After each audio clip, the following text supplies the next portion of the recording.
Então, é para a gente tomar cuidado só com essas questões, né, da logística aqui.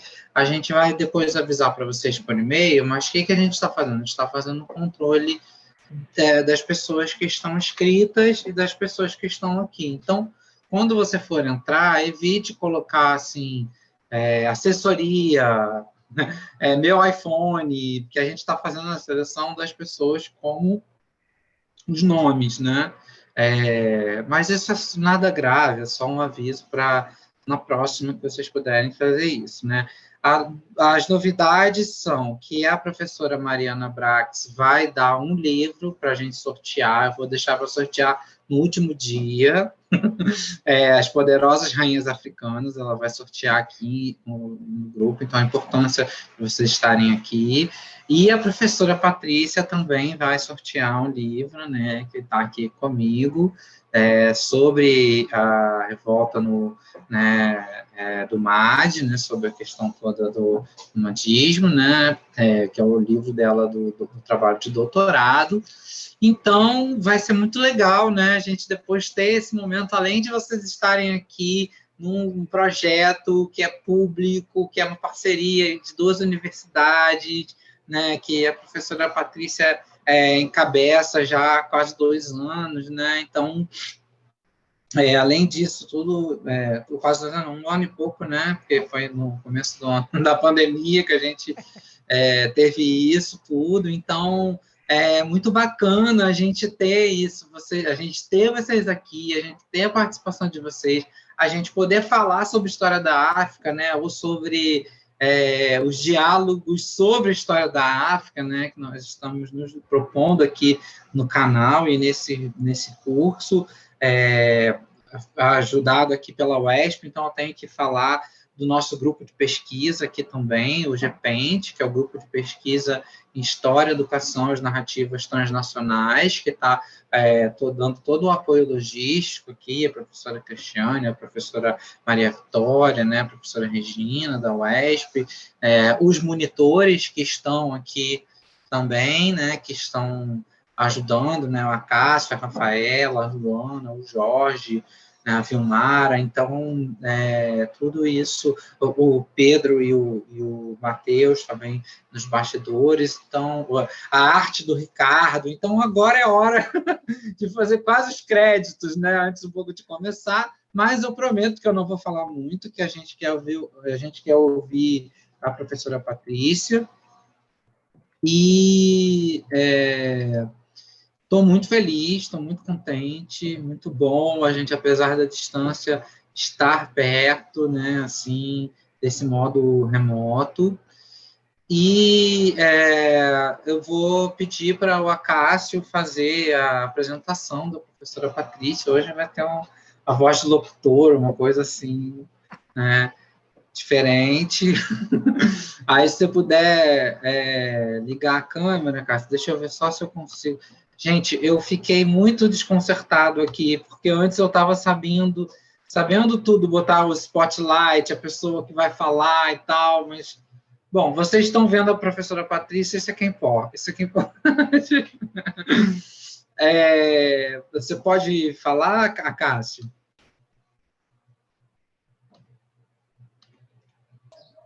Posso falar sim, professor.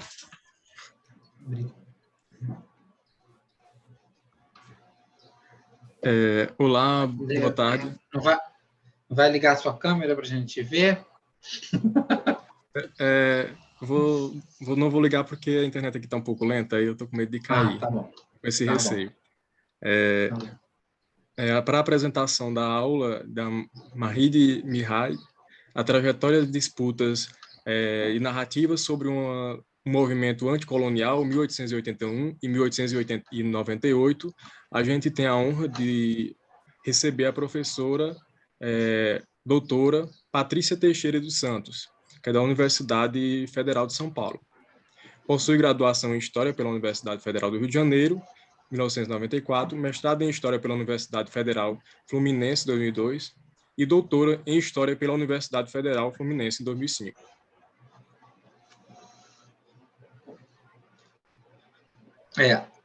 Bom, atualmente ela é, né,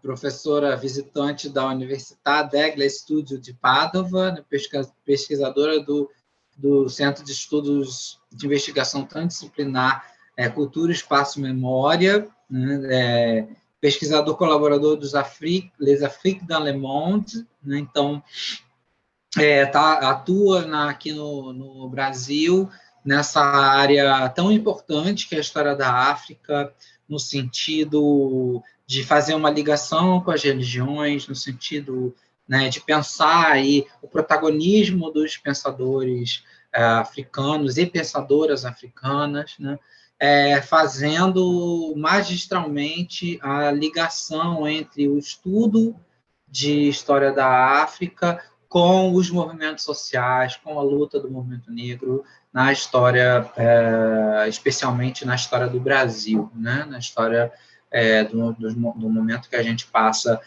tão delicado. Então, professora Patrícia, esteja à vontade, aqui a sala é sua, praticamente tudo aqui é seu. Então, espero que fique tudo certo, esteja aqui, sinta-se acolhida e aplaudida por nós aqui, aplausos dos estalinhos, tá? Professor, antes de começar, o professor esqueceu de dar um aviso sobre a lista de presença. Eu vou colocar obrigado. vou colocar no chat agora, aí todo mundo assina e precisa assinar só uma vez, e depois eu vou colocar no final, faltando uns 30 minutos para acabar, eu coloco outra vez. Então, o link que aparecer no chat já é a lista de presença. Muito obrigado, Jorge. Isso aqui é eficiência, tá vendo, Patrícia? Não faço nada, eles fazem tudo. Tá bom, obrigado, Jorge. Vamos lá, professora, a palavra Vamos é lá. sua. Boa tarde a todas, todos e todes. Para mim é uma alegria muito grande estar aqui, poder apresentar para vocês essa reflexão do ponto de vista de trajetória, né? Da minha pesquisa de doutorado, que foi defendida em 2005. Na verdade, essa pesquisa de doutorado, ela vem, acho que é legal a gente dizer esse caminho da pesquisa, né? Ela vem do meu mestrado. O meu mestrado foi um estudo biográfico, e me propus fazer uma incursão, uma discussão sobre história colonial, né? Você tem muitos caminhos para entrar, né, pela história colonial, né, da África, de outros contextos, de outras regiões.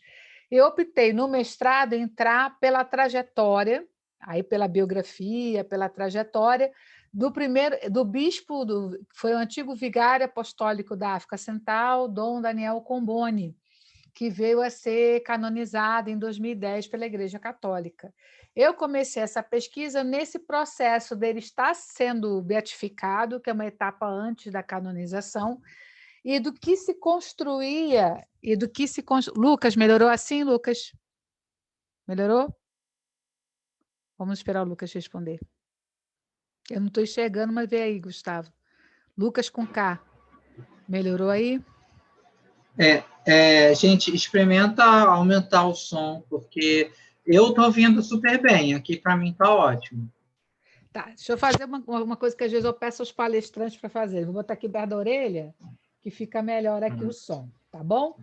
Então, gente, essa minha pesquisa, ela vem desde o mestrado, em que, através da exploração do gênero biografia, eu estudei esse vigário apostólico da África Central, que vai apresentar um projeto, né, no primeiro Concílio Vaticano, em 1870, chamado Plano de Regeneração da África pela África. É um momento em que as missões estão sendo retomadas no século XIX, a possibilidade dessas missões irem para a África e para a Ásia, numa perspectiva mais duradoura, junto com ações de intervenção e de presença europeia direta e indireta, abria um novo horizonte, um novo caminho para as missões. Só que havia muitas diferenças entre os projetos missionários e muitas formas que esses missionários vão organizar as informações, as experiências e os contatos com as diferentes sociedades africanas. E Comboni, na época em que ele faz o trabalho dele, ele tem essa ideia da regeneração da África pela África, que logo após Comboni vai virar uma febre, né? No meio missionário. Todos acreditavam que estavam regenerando. O que é o verbo regenerar nesse sentido? O verbo regenerar é trazer de novo, fazer voltar a sua verdadeira origem, a sua origem divina. E essa origem divina era entendida no pensamento missionário como origem cristã, né? Fazer voltar para esse brilho cristão. Só que este discurso ele caminha junto com os projetos coloniais, né? Ele caminha junto com os projetos imperialistas e depois com os projetos de construção das colônias, protetorados, áreas de influência e do condomínio anglo-egípcio. O condomínio anglo-egípcio é a única experiência que existe assim em toda a África. E ele foi estabelecido nessa região que o Comboni foi missionário praticamente 20 anos após a sua morte, tá? 17 anos após a sua morte, em 1898, e é a única região da África que tem essa forma de controle, condomínio anglo-egípcio. Por quê? Porque durante a vida de Comboni atua nessa região que são os atuais, né? Sudão, Sudão do Sul. O Sudão, enquanto um país único, até 2010, foi o maior país da África, né? Em 2010 ele se desmembra, você tem o Sudão e o Sudão do Sul. Então, o Comboni atuou nessa região e o Vicariato Apostólico da África Central era algo gigantesco, que ia da Líbia até a fronteira do Quênia. Então, o Comboni era responsável apostólico por toda essa área, mas ele centra o trabalho missionário dele a partir da capital do Sudão, Khartoum, que é fundada em 1824. E ele começa esse trabalho dele, né, como vigário apostólico, logo após o Concílio Vaticano I, em que ele apresenta esse plano de regeneração da África pela África. Inclusive, o Brasil tinha pouquíssimos cardeais e bispos, mas um bispo brasileiro vai assinar o apoio ao plano de regeneração da África pela África, né? E o que é interessante é que essa região que o Comboni vai ser bispo, que ele vai desenvolver essa ideia, vai ser a região da maior revolta anticolonial da história da África, que é liderada pelo Mahdi, né, que a gente, né, Mahdi ou Mahdi, e esse movimento que é liderado pelo Mahdi é chamado Mahdia. Então, quando eu comecei a minha formação nos anos 90, foi bem antes da Lei 10.639, eu faço a minha formação de História da África na área de História Contemporânea, né? O meu orientador de mestrado e doutorado foi o professor Daniel Arão Reis Filho, e a gente tinha muita preocupação de justamente problematizar como é que era trabalhada essa questão do Estado colonial, né? Essas experiências coloniais, né? Porque a gente via que tinha que se ter estudos regionais para se entender isso. Se você tem protetorados, áreas de influência, colônias e condomínio, isso não é aleatório, né? Essas diferentes formas de administração de território correspondem também a diferentes formas de atuação dessas potências estrangeiras. E no condomínio anglo-egípcio você tem a Inglaterra junto com os egípcios. O Egito era um importante vice-reinado africano, muito ligado ao Império Otomano. Muitas vezes havia conflito com o Império Otomano, que queria manter um controle sobre o Egito. A gente estuda muito pouco sobre o Império Otomano, ou quase nada, então a gente não consegue entender, né? Que é um Império Oriental de imensa importância, que vai rivalizar com os impérios europeus, que vai ter conflitos com os impérios europeus, mas que nesse período de vida do Comboni, que foi de 1864 até 1881, corresponde também ao período em que o Egito começa a abrir para uma interação com a Europa Ocidental, de ver possibilidades de se participar, né, politicamente, né, de uma relação econômica e social com esses impérios ocidentais, né, com o Império Britânico, com o Império Francês. No entanto, essa relação ela não é fácil, ela não é pacífica, e mais do que isso, né, a historiografia da época, dos anos 90, que eu comecei a estudar, ela criava dicotomias através de modelos explicativos, porque não havia pesquisas regionais, não haviam pesquisas pontuais, assim, não se fazia recortes regionais, não se fazia estudos de arquivos e de documentações de diferentes tipos de histórias regionais africanas para a gente perceber o que foi essa experiência colonial de fato. O olhar é sempre um olhar muito pela história diplomática e pelos grandes modelos explicativos do subdesenvolvimento da África, do subdesenvolvimento da Ásia, do subdesenvolvimento da América Latina. Mas não havia explicação, não havia pesquisa regional. E aí, enfrentando esse desafio, eu começo a fazer isso com a documentação italiana produzida por Comboni, os diários de missão de Comboni, as cartas, né? Só de cartas do Comboni são mais de 2.000 cartas dele sobre o Sudão. Ele escrevia prodigiosamente sobre o Sudão. E uma coisa interessante, esse espaço sudanês é um espaço muçulmano importante e é um espaço que tem pessoas, que tem sociedades letradas, que se expressam e escrevem muito bem em árabe.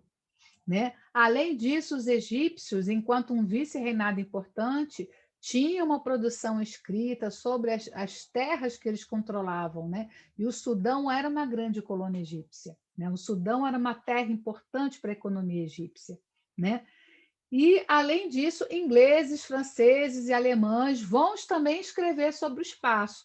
Então, esse espaço sudanês tem uma grande produção escrita sobre ele, desde a década de 20 do século XIX, né, até pelo menos o fim da Segunda Guerra Mundial. Né? Então, é um espaço internacionalizado, é um espaço, inclusive, com documentação indiana importante, documentação dos comerciantes da costa indiana, também a documentação dos exilados muçulmanos indianos que fizeram revolta contra os ingleses em 1858, tá?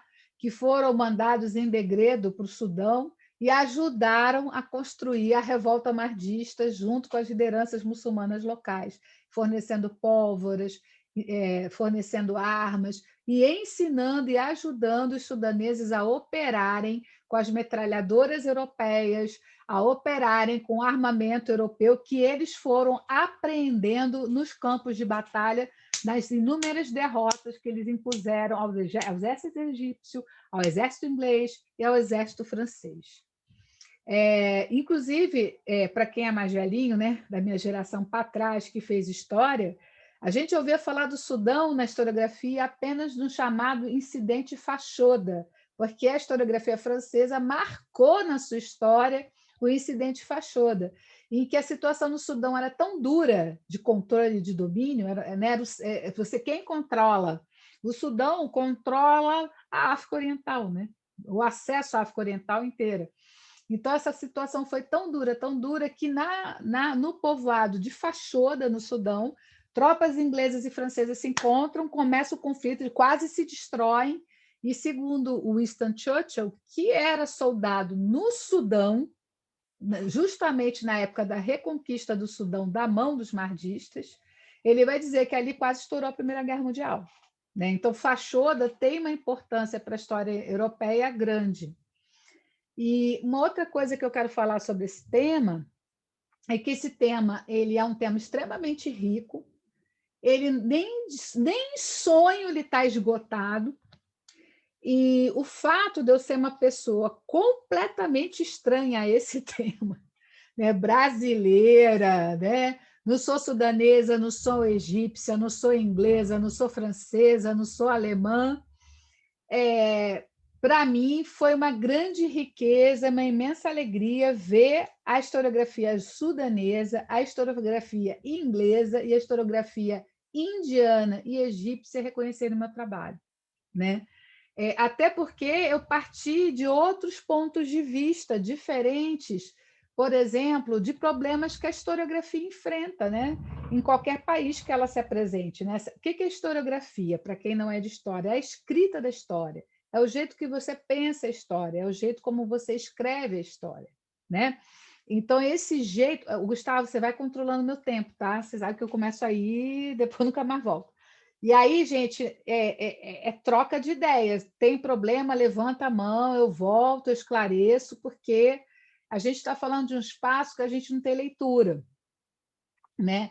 E eu estou nesse tema, vai fazer quase 30 anos que eu trabalho esse tema. Trabalho outros também, mas esse é o tema que me formou historiadora, porque a quantidade de informações e de histórias da Europa, do Egito, do Império Otomano, do Sudão, da Índia, que eu tive que mobilizar, e línguas, né? O italiano é a língua que eu sei melhor, mas eu tive que aprender francês, desenvolver o inglês, precisei de colegas tradutores do árabe. Eu encontrei um sudanês que me traduziu as cartas do Mahdi.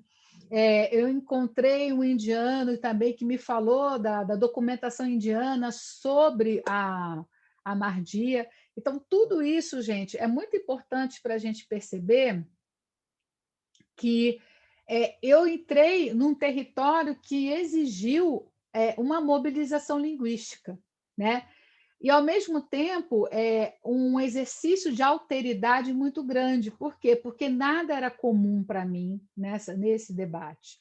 E aí, a grande lição que eu aprendi e que o reconhecimento dessas escolas historiográficas, né, do Sudão, do Egito, da Inglaterra, da França e da Índia me trouxeram é o seguinte: que nós brasileiros podemos e devemos ousar fazer pesquisas além daquilo que nos é conhecido, além daquilo que tem naturalmente relação com a gente, né? Por quê? Porque nós temos uma ótima forma de pesquisar e trabalhar a história, que nos ajuda depois a ter também condições de participar, de contribuir para um debate internacional mais amplo, né?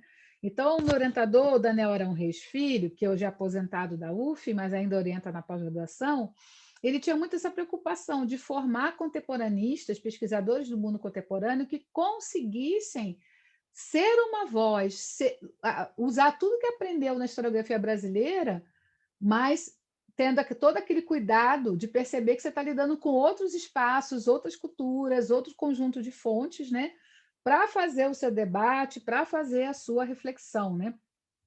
Isso é muito importante, né? Essa é uma primeira coisa que eu queria dizer. Então, no meu mestrado, como eu estava falando, eu fiz a biografia do Dom Comboni, e aí era num momento também que estava se buscando mostrar que ele era santo. E isso me fez ver também a repercussão do Comboni no Brasil e na América Latina, desse discurso, né? Porque o Comboni, quando ele vai escrever Regenerar a África pela África, é uma ideia que ele traz que não é nova na igreja, que vem desde do final do mundo antigo, de que os africanos possuiriam, como todos os seres, a centelha,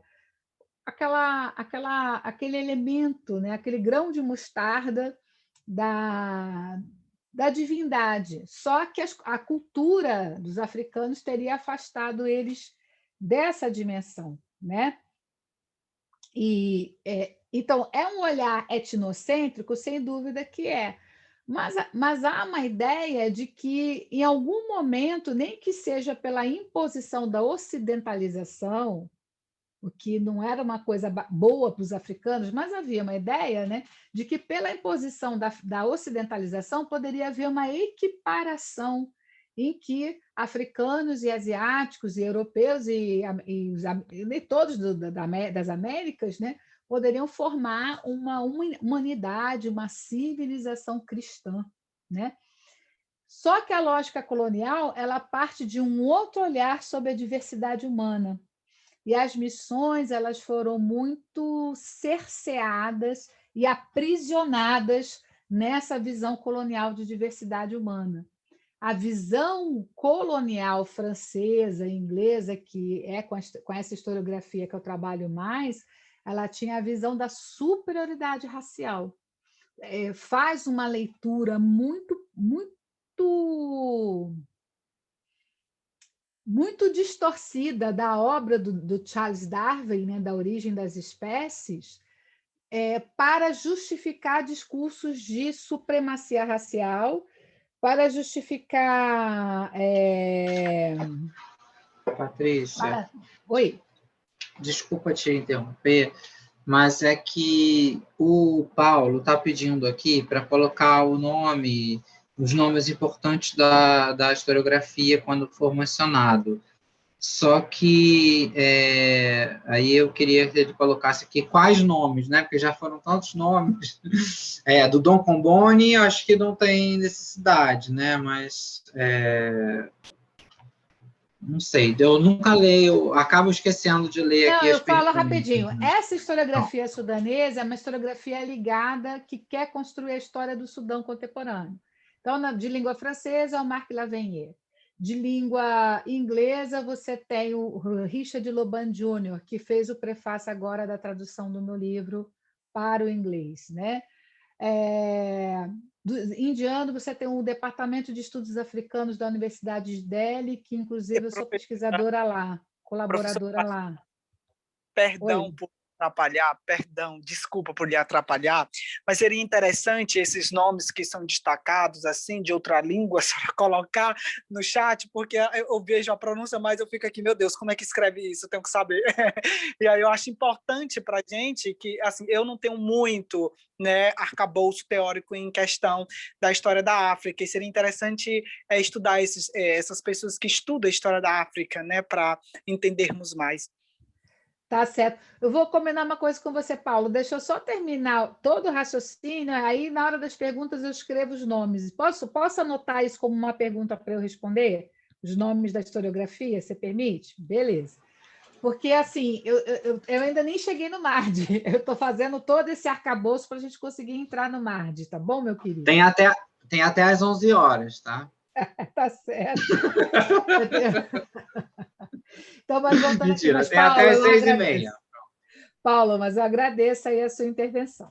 Bom, continuando. Aí, o que é interessante a gente perceber é que essa historiografia, indo no gancho do Paulo, né, francesa, inglesa, indiana, sudanesa, ela é uma historiografia contemporanista, ela olha para o passado sudanês, ela olha para esse passado colonial, ela olha para essa história das missões, ela olha para a história dos muçulmanos numa perspectiva de entender, e aí é complicado, de entender por que o Sudão passou por diversas guerras civis e por que o Sudão chega ao ponto da separação norte-sul.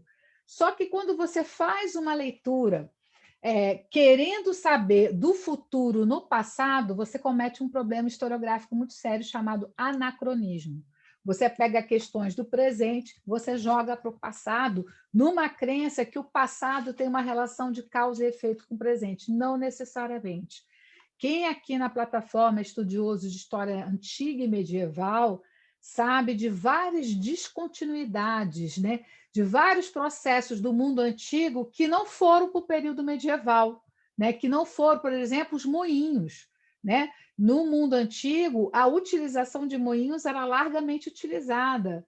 Na Idade Média da Europa Ocidental, os moinhos vão ser recuperados muitos séculos depois.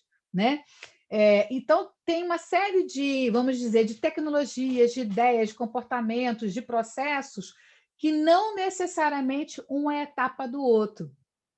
Então, Paulo, depois eu te coloco os nomes aqui, né, do professor Marc Lavenier, também da professora Inaz Ahmed, Marc Lavenier, da França, a Inaz Ahmed do Sudão, tem também a própria produção da Universidade Internacional Islâmica de Khartoum sobre a história deles. Tem também a produção do professor chamado Anders Björkelo sobre a história do MARD. Tem o professor Richard Loban Jr., que trabalha sobre essa história do MARD do Sudão.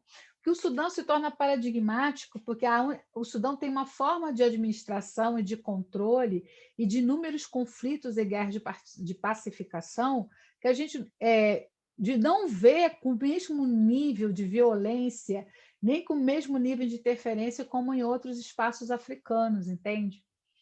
E, além de, no Sudão, nessa região, ter ocorrido a maior revolta anticolonial que houve, né, no século XIX, na África. Então, Eu vou ainda fazer a passagem do mestrado para o doutorado, só para eu não me perder, tá, pessoal? Então, no mestrado, qual foi o meu método? Que isso que eu queria chamar a atenção de vocês. Eu usei a documentação produzida pelo Comboni e pelos missionários italianos e franceses contemporâneos do Comboni, tá?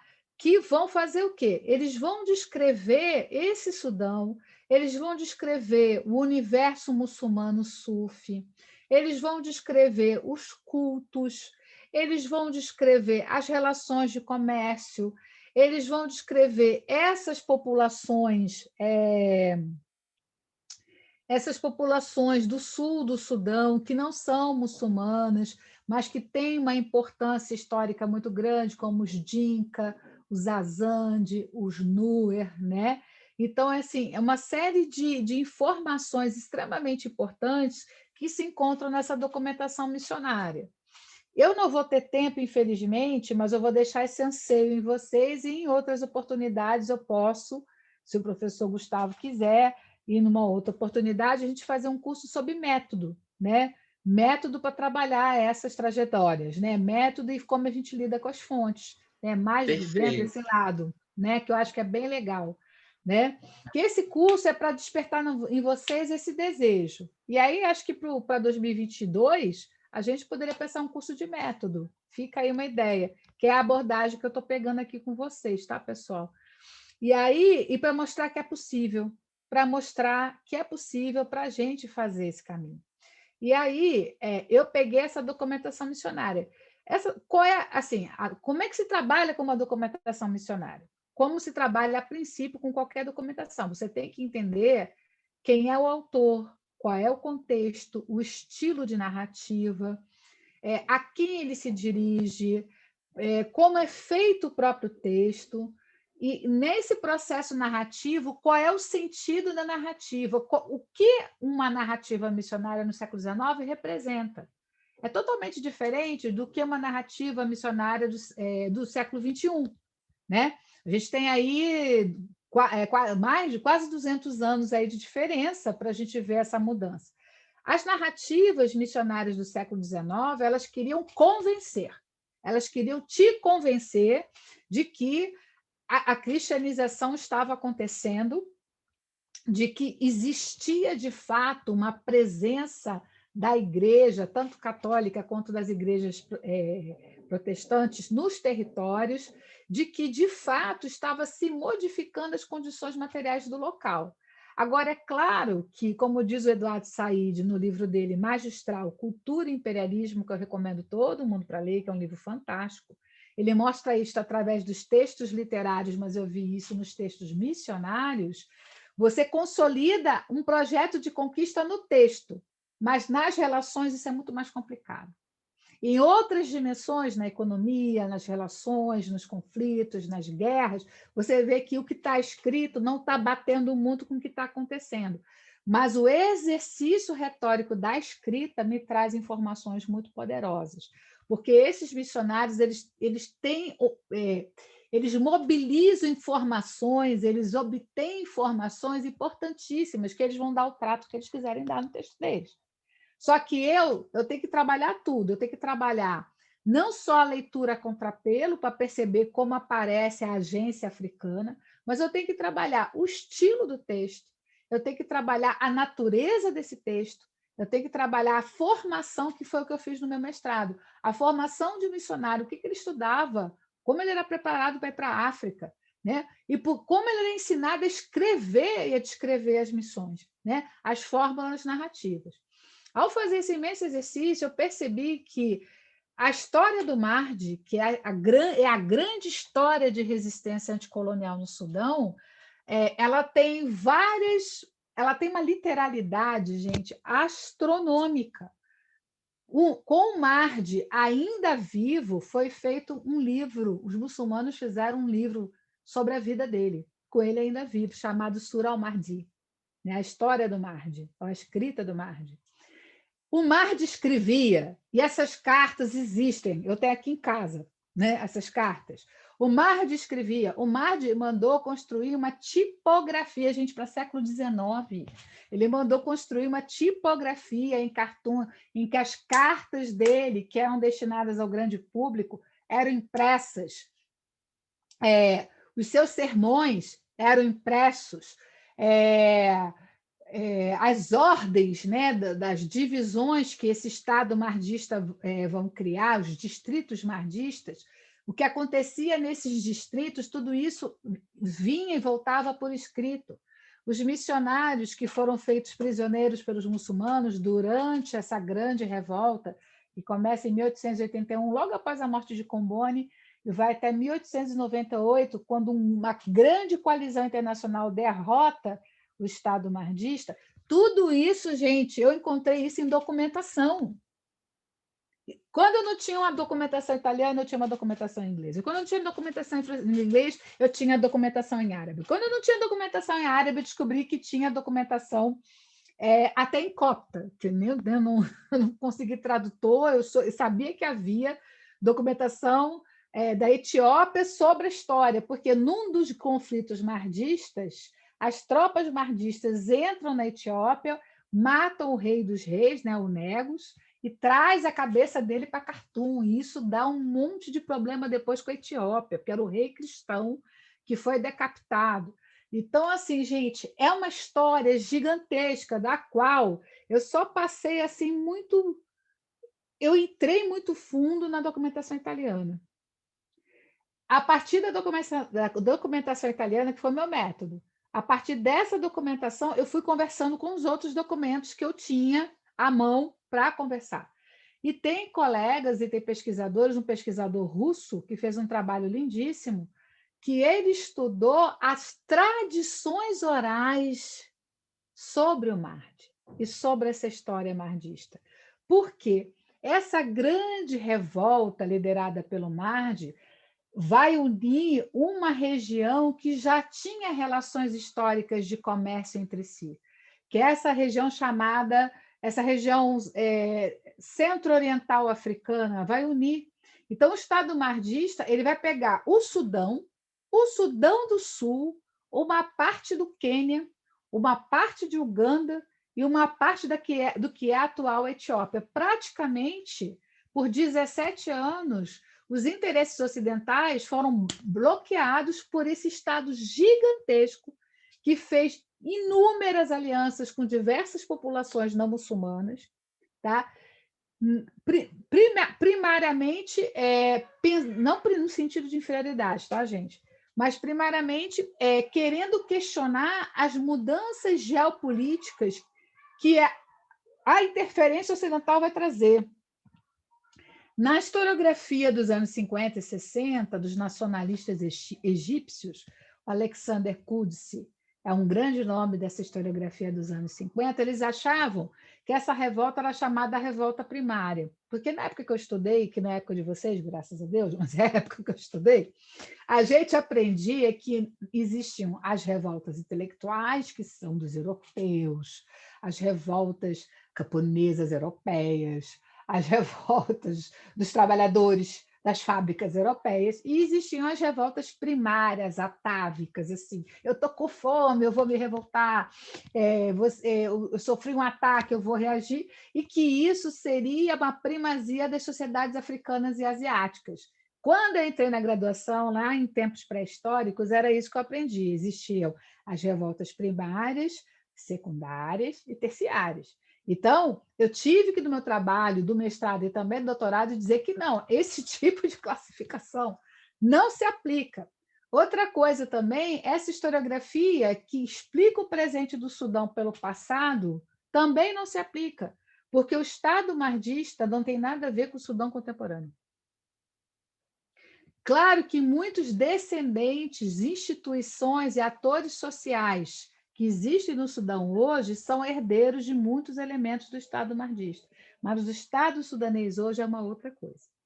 O Estado mardista foi uma coisa, o Estado colonial do condomínio anglo-egípcio foi outra, e o Estado sudanês contemporâneo foi outro.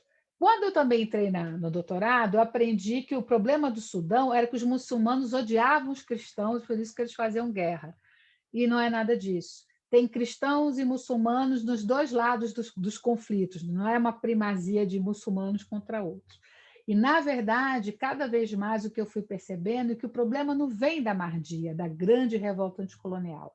O problema vem do Estado colonial, né? Quando o Estado colonial, ao fazer uma administração indireta, privilegiava a arabização como uma forma de participação e cria uma divisão linguística e administrativa do centro do Sudão para o sul do Sudão, em que não se ensinava o árabe, não se deixava ensinar o árabe, só se ensinava inglês, justamente para se fazer essa ideia um pouco parecida com outros processos da Inglaterra, que a Inglaterra fazia essa administração segregando populações. Tá? Então, para a gente ter essa ideia. E nessa segregação tem de tudo. Tem cristão, tem muçulmano, tem pessoas dos cultos de ancestrais, todo mundo junto nessa história. Gente, está dando para entender? É tudo muito novo, mas assim, eu vou depois mandar para o professor Gustavo um livro que tem um artigo meu, que graças a Deus é um e-book gratuito. Vocês vão poder fazer download, que é um pouco do resumo dessa história que eu estou contando sobre o Mardi, tá, pessoal? E se estiver chato, por favor, me avisa, porque é uma coisa que é muito desconhecida. Vocês, por favor, me assinalem aqui. Eu não tenho nenhum problema de acharem chato. O Gustavo vê aí e me fala. Tá, Paulo? E, Paulo, eu não esqueci de você, não. Eu vou te responder. Então, continuando, o que eu queria dizer para vocês, quando eu fui estudar o Mardi, foi que, assim, a minha formação ela também vem junto com a mudança do mundo, e ela vem também com a mudança da historiografia. Então, eu comecei a estudar essa história nos anos 90. Nos anos 90, havia uma certa curiosidade pelo mundo muçulmano que vinha do antigo Império Soviético. Porque eu sou um pouco velhinha, né, meu povo? Eu fiz toda a minha formação até o quê?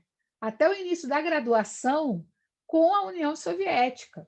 O meu Mapa Mundi, o livro didático que eu li, que eu estudei, ele tinha lá a União das Repúblicas Socialistas Soviéticas, né? Então, para mim, o mundo ele era dividido. Eu lembro que eu fazia a prova no ensino médio assim: o mundo é bipolar, bipolaridade do mundo, não bipolaridade de outras, né? Uma questão da linha psiquiátrica, né? Que é a questão justamente disso, né? De que o mundo era dividido entre capitalismo e socialismo e que havia essa tensão e que qualquer conflito que havia no mundo expressava essa bipolaridade. Eu fiz isso na prova do ensino médio. Eu fiz vestibular da FRJ, todo o meu vestibular da FRJ era em cima da Guerra Fria. Todo, né? Quando eu entro para a universidade, eu entro no ano da queda do Muro de Berlim. Você imagina, né? Eu ingressei com historiografia e desabou o muro. Aí os professores não sabiam o que fazer, aí o Fukuyama escreveu o fim da história, foi uma confusão imensa, os professores pareciam barata tonta, e a gente mais perdido que segue tiroteio, e foi assim a minha formação da graduação nos anos 80. E no final dos anos 80 e início dos anos 90. E o meu mestrado nos anos 90, a gente tinha essa ideia de que revoltas políticas, revoltas intelectuais, eram revoltas que vinham de lideranças políticas, de lideranças sindicais. E isso era mais comum na Europa Ocidental e nos Estados Unidos do que em outros espaços do mundo. A Ásia e a África desconheciam lideranças que faziam revoltas racionais. E como você vai ver que, em grande parte, as lideranças, de fato, das revoltas anticoloniais do século XIX na Ásia e na África são lideranças que tinham também funções religiosas, como o Mardi, né, que era muçulmano, se diziam que elas eram revoltas emocionais e religiosas no sentido negativo, no sentido de um certo fanatismo.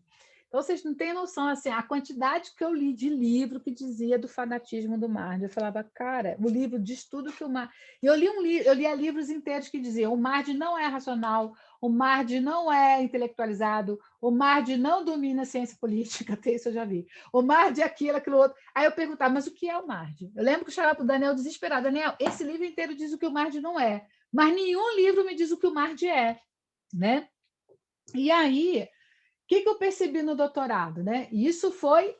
comecei o doutorado em 2001, março de 2001, que havia uma produção historiográfica islamofóbica, gente, islamofóbica, completamente assim. Como é que você escreve um livro inteiro para dizer o que o Islã não é? Mas o que o Islã é, por exemplo? Né? E aí eu tendo que buscar, por milhões de caminhos, né? Conversar com universidades estrangeiras, conversar com centros de estudos internacionais da França, da Inglaterra, da Itália, né, que pela questão linguística para mim era bem mais fácil. Existia o Instituto Ítalo-Africano, que fazia uma produção de qualidade a respeito sobre o Islã do norte da África, não necessariamente sobre o Islã sudanês, então eu li muito sobre o Islã marroquino, e li muito sobre o Islã tunisiano, que me ajudou, por aproximação, a pensar uma série de coisas, até eu achar o centro de estudos da Universidade de Bergen, na Suécia, que tinha um professor, Suécia não, Dinamarca, que tinha um professor, o Anders Björkelo, que estava mexendo com a documentação do Mardi. Aí eu consegui achar um material de qualidade, né? E aí, o que eu queria dizer para vocês é o seguinte, eu entro em 2000 com uma historiografia contra o tema, contra o Mardi, contra os africanos, etnocêntrica, racista, né? E uma historiografia dos vencedores, a historiografia escrita pela coalizão anglo-francesa que havia vencido o Mardi. E o Mardi era um fanático, um louco que havia conduzido milhares de pessoas à destruição. Gente, 2000, eu tinha livros de 1998, 1995, 1994, que iam ainda um pouco nessa linha. Tudo isso é produção internacional, em inglês, francês, que eu consegui acessar, e italiano. O que vai acontecer, povo? Eu começo o doutorado em março de 2001, que aí chega 11 de setembro de 2001. 11 de setembro de 2001, eu acordo com meu ex-marido com os olhos desse tamanho, assim, Patrícia, não sabe o que aconteceu. Eu falei, era de manhã cedo. Eu falei, o que aconteceu, Sérgio? Patrícia, um avião bateu nas Torres Gêmeas. A gente achava que era um desastre de avião. Quando eu estou levantando, isso é história de gente velha, tá? Quando eu estou levantando a cama, tomando banho, eu só ouço ele gritando. Ah! Aí eu saio do... O que foi, gente? Eu chego da sala, um segundo avião bateu na outra torre gêmea. E aí, quando eu estou acabando de me arrumar, um avião caiu no Pentágono. E depois o outro avião estava indo em direção à Casa Branca e ele foi abatido. Ou foi derrubado, ou caiu. Até hoje tem essa dúvida em cima da história desse avião. E aí eu fiquei sem fala. Eu liguei para o meu orientador, Daniel Arão, falei, Daniel, o que é isso? E aí veio todos os desdobramentos a partir disso. E aí, gente, se já era difícil estudar meu tema, ficou muito mais difícil. Ficou muito mais difícil porque a islamofobia cresceu a um nível absurdo e o Mardi era comparado ao Bin Laden, não tem nada a ver, gente. O Mardi era um líder caravaneiro, africano, sudanês, que estava reagindo à invasão inglesa, à invasão francesa, estava lutando contra essa dominação estrangeira, né? E só que eu comecei a ver que, na verdade, o Mardi ele se torna essa ideia do inimigo perigoso no mundo contemporâneo desde a Segunda Guerra Mundial. Quando se queria dar um exemplo de uma liderança muçulmana que dava medo, se falava já do Mardi. E aí eu comecei a ver que assim, eu tinha que fazer a tese contando a história da Mardia e eu tinha que fazer a tese ao mesmo tempo vendo as releituras que estavam acontecendo por causa do 11 de setembro. Gente, era alucinante. Eu chegava para o Daniel, eu não vou conseguir, é muita coisa. Ele, calma, vai no teu recorte histórico, mas fica atenta que está rolando esse debate. E aí, o que eu percebi? A revolta mardista ela não é feita por ódio ao Ocidente. A revolta mardista Isso que é o mais importante, né? Que já vai dar 6 horas e ainda não cheguei no centro do negócio. A revolta mardista, ela é feita num sentido de mudança da relação que existia de comércio, de liderança política, de pagamento de tributos e, sobretudo, de acordos de tolerância, de acordos de convivência que se tinha quando você começa a ter essas interferências estrangeiras. O que é muito rico, eu vou ler para vocês, o Marde, a figura do Marde, porque Marde é um título, né? Marde significa o bem guiado.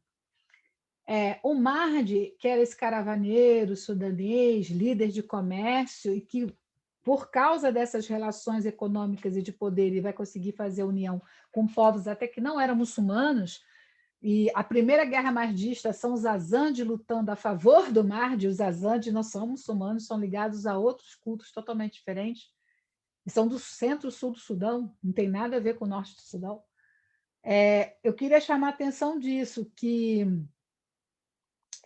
quando a gente começa, né, a fazer esse estudo do Marde, o Marde é uma figura da história muçulmana muito importante. Ele é o bem guiado.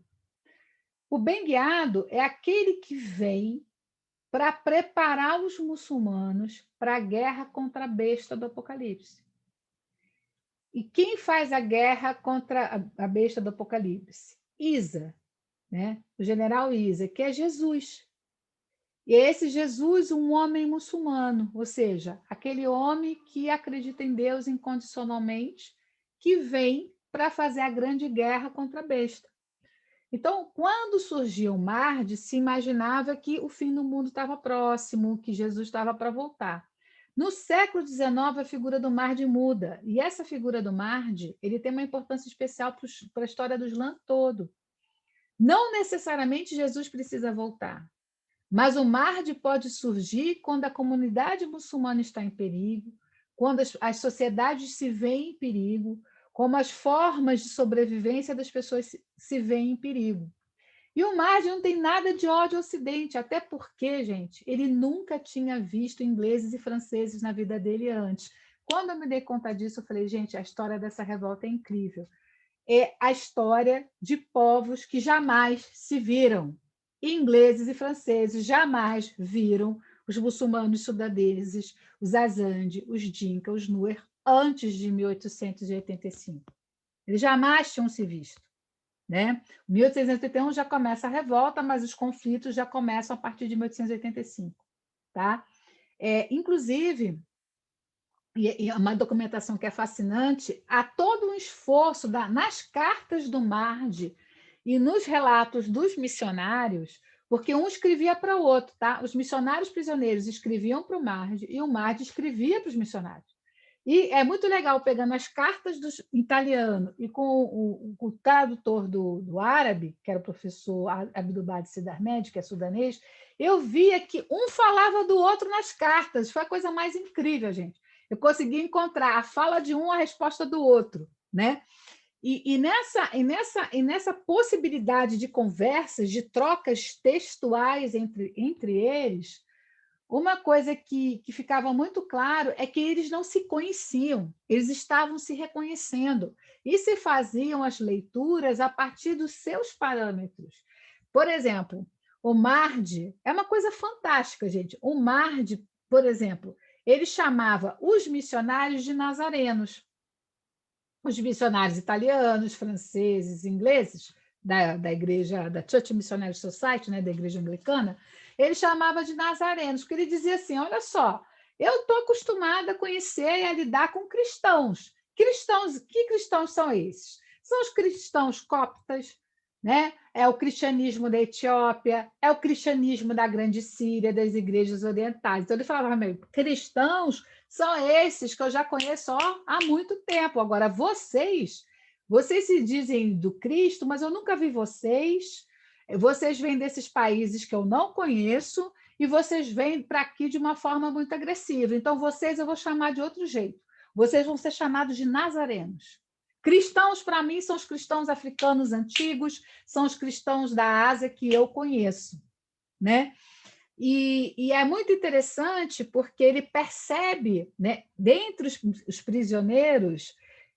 gente, por favor, alguém me dá algum sinal de vida, que eu só vejo telas pretas aqui. Tá É tudo meio bem. difícil. Tá, Tá vocês tudo bem, conseguem ver? você tem mais 15 minutinhos, tá? Que você não vai fazer isso comigo. Você vai me dar mais 5. Ai, minha vingança! Você não 20, vai 20, fazer, vai. Felipe, tá bom, 20. 20. Então, tem tanta coisa legal ainda, gente. Eu prometo que não vai cansar vocês. Eu juro, eu juro. Que Mas a gente assim, quer fazer pergunta, a gente está aqui pululando de calma, perguntas e coisa calma, para vai dar falar. tempo para tudo. Calma, vai dar tempo para tudo. Aí, gente, o que é interessante é o seguinte, que para mim foi uma transformação na forma de olhar a história. Porque eu tinha aquela visão muito que é da minha época, gente, dos anos 80, de que existe o mundo do colonizado e o mundo do colonizador, e esse mundo jamais conversa. É um mundo marcado pela violência e exploração sem limites, em que o branco domina a população africana e só explora, explora, explora. Aí, quando eu comecei a ver a documentação dos muçulmanos, a documentação da Igreja Católica, a documentação da Igreja Anglicana, a documentação dos soldados britânicos, os diários missionários e um linguista que vai fazer estudo das tradições orais sobre o Mahdi, aí eu vou cercando o que eu percebo, e lendo a documentação também, eu vou cercando, gente, o que eu fui percebendo nesse processo. Ninguém se conhecia. E o que era absolutamente fascinante. Eles não se conheciam e eles vão fazer, através dos escritos, esforços de tradução. Eu queria ler, vocês me permitem aqui, rapidinho, capítulo 3. Um trecho em que o Mahdi fazia muitos sermões públicos. E quando ele morre, o sucessor dele, o califa, né? O califa é aquele que tem um papel político de governar, né? De ser um grande governante, né? O título califa tem a ver com uma questão administrativa política, né? Mas também tem a ver com a ideia de uma liderança política sagrada, né? De uma liderança política importante.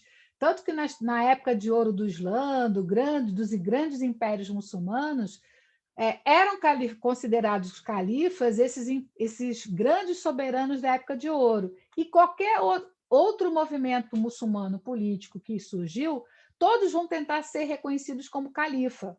Por exemplo, a coisa é tão séria, né, com relação a essa ideia de califa, que o sultão do Império Otomano, que era uma coisa absurdamente gigantesca, não era reconhecido como califa. Ele era reconhecido como sultão. Então, tem todo um cuidado quando você vai dizer que alguém é califa ou não. E no Sudão, o bem guiado ele é substituído, quando morre, por um califa. Ele não podia ser substituído por menos. Claro que esse califa não era reconhecido fora do Sudão, mas ele se coloca como califa. E esse califa continua nesse esforço de querer entender quem são essas pessoas que vêm de fora e o que essas diferentes pessoas querem. Primeira coisa que eles aprendem, que os cristãos não são iguais. Segunda coisa que eles aprendem, que esses cristãos estão ligados a projetos e outros, a relações políticas, que não está na questão deles. Então, por exemplo, um missionário pergunta uma vez para um líder muçulmano ligado ao Mahdi ainda, o Mahdi havia morrido, mas ele tinha muita ligação ao Mahdi. Ele pergunta assim, como é que você pode considerar esse homem preto uma figura importante, espiritualmente importante? Ele não entendeu a pergunta. Porque essa questão da racialização não existia para os sudaneses. Mas o Mahdi entendeu o problema da racialização com as prisioneiras europeias. Ele chegou e disse para elas, olha, eu quero que vocês se convertam ao Islã, porque aqui é um Estado islâmico, né? É um Estado islâmico. Mas vocês têm que se casar, porque aqui não existe esse Estado da mulher celibatária, vocês são freiras. Ele não sabia o que era freira. Ele tinha alguma ideia do que era freira do que ele via na Síria, na Grande Síria. E aqui eu não posso garantir a virgindade de vocês. A gente está no meio de uma guerra. Então é mais fácil que eu promova o casamento de vocês. Elas não queriam, uma situação super difícil e tal. Aí ele chegou e falou assim, ó, vocês vão casar com as lideranças mais próximas a mim, porque são pessoas que eu considero que têm uma certa nobreza de comportamento, de atitude e tal. Elas pediram para morrer, pediram que ele as matasse. Aí ele percebeu, o problema é esse. E aí ele voltou com 5 homens brancos e falou assim, agora vocês vão se casar, porque eu consegui 5 homens brancos para casarem com vocês, uma com cada um. Quer dizer, ele vai fazendo a leitura no confronto, porque ele entendeu que o A delas também tinha a questão da racialização. E aí, o que ele faz? Ele arranja 5 brancos, 4 sírios e um italiano para casar com elas. Ele fala assim, eles são como vocês, da cor de vocês. Só que ele não tem noção do que é ser da cor de vocês. E aí tem um trecho fantástico, gente, eu peço só um minutinho para eu conseguir achar aqui, do período do califa, que é quando o Mahdi morre, que é fantástico, que ele tenta trazer, porque ninguém entendia direito quem eram esses franceses, esses ingleses, esses alemães, comerciantes, soldados, né, que queriam conquistar o Sudão, né? Então, eles não entendiam quem eram essas pessoas, né? E aí ele vai dar uma explicação. E essa explicação, gente, para quem estuda o Islã, é a coisa mais bonita que há, porque você vê o esforço de tentar trazer para si, né, de tentar trazer para o que é próximo, né, para o que é compreensível, esse mundo tão diverso, né? Então, deixa eu só ver se eu consigo achar aqui. Se eu não conseguir, eu comento o trecho, mas eu queria ler, porque ele é muito bonito. É um trecho aqui, esse trecho aqui, é nessa parte aqui mesmo. Deixa eu só ver se eu consigo achar. E também tem uma coisa interessantíssima. Quando esses missionários sabiam árabe, só que eles escreviam em italiano também para deixar claro, né, para as autoridades, né, aqui, deixa eu só achar aqui. Aí ele está falando, eles também têm essa admiração porque eles dominam cultura letrada, né? Então é uma situação. Aqui eu achei um outro trecho que não era bem o que eu queria, que tem uma coisa muito legal, que é a questão do dinheiro, da moeda. Os muçulmanos sudaneses e os muçulmanos egípcios convivem com cristãos africanos há muitos séculos. E mesmo que eles nesse convívio, desenvolveram uma profunda admiração pela figura de São Jorge. Os muçulmanos têm na figura de São Jorge um grande protetor e um símbolo de um cavaleiro sagrado, né? Então, eu vou ler esse trecho quando fala das moedas que o Mahdi e as lideranças aprenderam de todos os estrangeiros e dos ingleses que estavam em Khartoum e como é que eles vão interpretar essas moedas, gente. Você vê o esforço, né, de tentar entender quem são essas pessoas.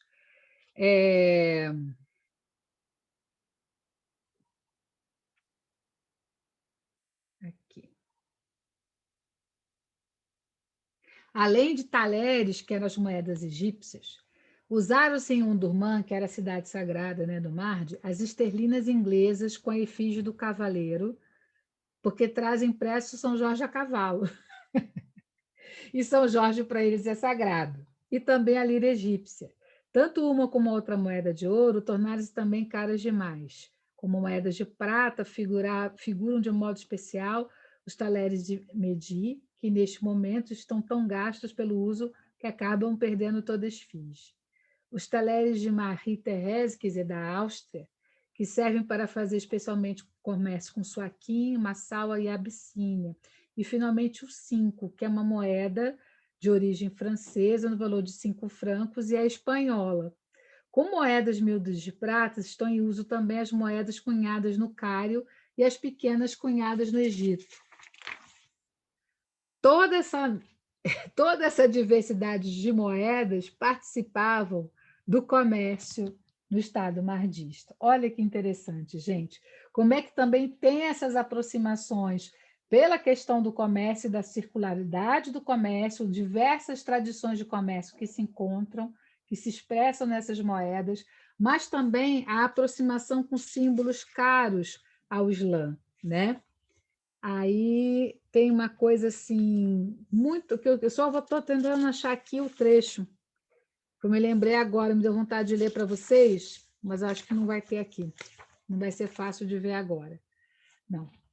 Mas é um trecho muito bonito que eu vou contar para vocês, que é assim, o califa foi fazer um sermão na sexta-feira, chegou para o povo e disse assim, eu tive um sonho, o sonho para os muçulmanos sufi, desse Islã mais místico, ele é fundamental, porque existe uma doutrina chamada doutrina da luz muhammadiniana, que é a luz do profeta Muhammad, né, que recebeu a revelação do Islã, de que Deus pode se comunicar direto, Deus e os anjos podem se comunicar diretamente a você através dos sonhos, né? Você acessa o mundo espiritual através dos sonhos. Os anjos e a própria luz divina, se ela quiser te tocar, ela te toca. Então ele sonhou que ele foi arrebatado, ele foi levado para um monte, e nesse monte Moisés o recebeu. Moisés o recebeu e disse assim: ó, meu filho, estamos gostando muito do seu governo. Estão aqui profetas de Deus para agradecerem o seu governo. Aí ele começa a descrever.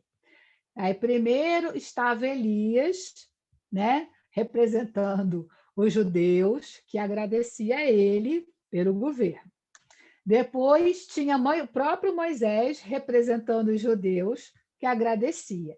E depois vinha um loiro de farda vermelha e capacete branco.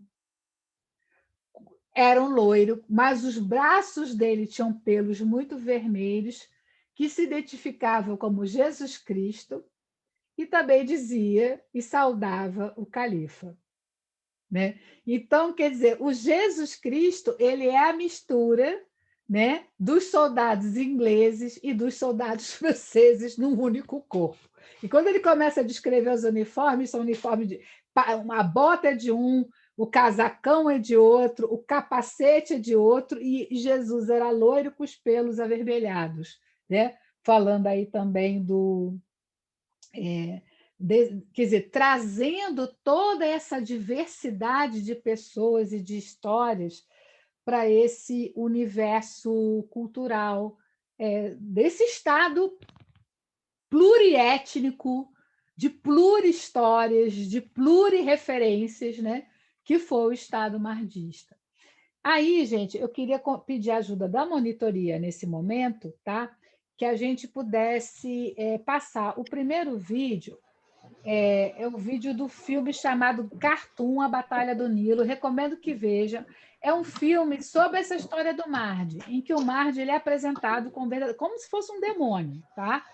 Inimigo do Ocidente, inimigo da democracia, inimigo de tudo que é ruim. Infelizmente, eu não consegui a legenda em português, mas é para vocês verem essa ideia da caracterização do filme do líder africano oriental. Ele é bárbaro, ele chama as pessoas de homens do deserto, eles não têm vínculos, eles não têm projeto político, eles andam em hordas, eles são desordeiros.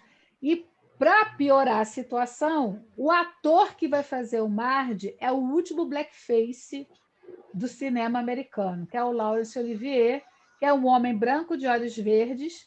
Aí eles botaram, né, transformar esse homem num líder negro africano, né, que vai falar dessa forma, incitando ódio, incitando a raiva, chamando a todos aquela horda que os segue de homens do deserto, né?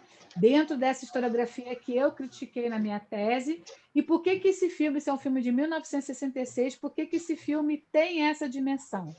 Esse filme tem essa dimensão porque está acontecendo vários conflitos dos países árabes com Israel, questionando a política de Israel no Oriente Médio, e aí, como uma forma de se desqualificar a figura dos árabes, vai se fazer a história desse filme, né?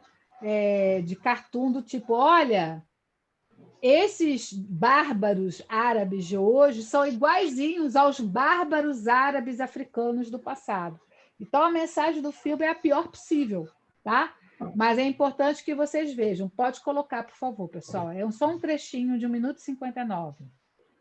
Só É peço para vocês. 1966. Oi, pode falar, Gustavo. Só peço para vocês me dizerem se vocês conseguem ouvir o som. Não. Não? Não. Antes a gente fez o teste, deu tudo certo. E agora... Espera aí. Uma janela. Pronto, agora vai dar certo.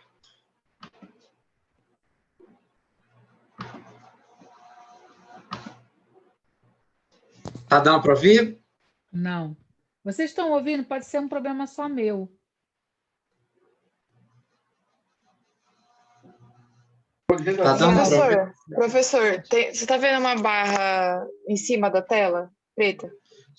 Não está aparecendo, esse é que é o problema.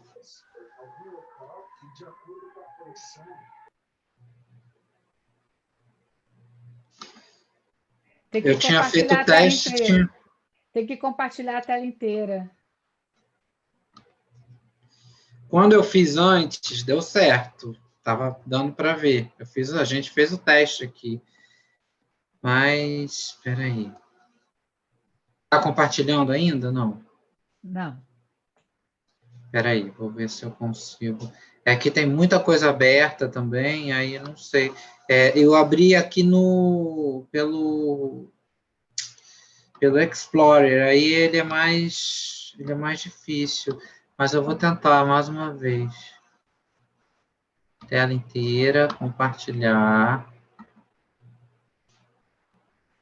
Tá, visualizar, interromper, compartilhando tela.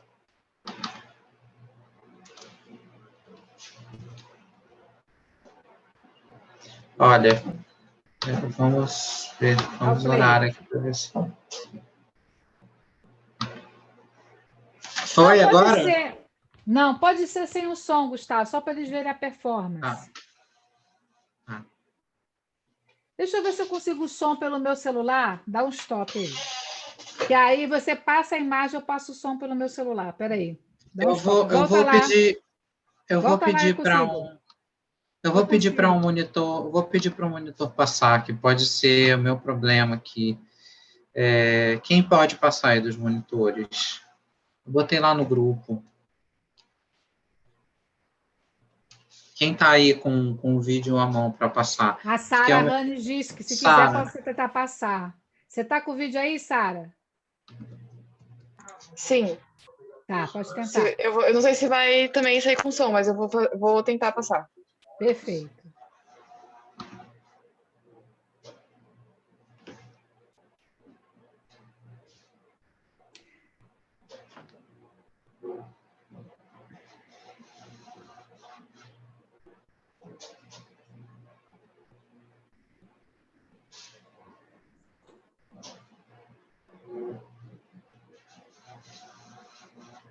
Enquanto o pessoal está tentando ver, gente, o mais importante é a gente perceber isso, né? A importância das histórias regionais, né? Da gente perceber nessas histórias regionais perspectivas muito mais amplas sobre a agência dos africanos, sobre a história colonial, sobre os limites dessa história colonial, que a gente pode aprender muitíssimo. Pode ir, Sara, pode botar. Pode dar play. Agora foi. Oh, beloveds, oh men of the desert. Ó, amados homens do deserto, essa ideia de ordem. For I am the Mahdi, the expected one, and I am sprung from the forehead of the family of my Lord Muhammad. Blessings be upon him. Oh, my beloved, did I not promise thee a miracle would fall from heaven from the Prophet Muhammad? And was not this so?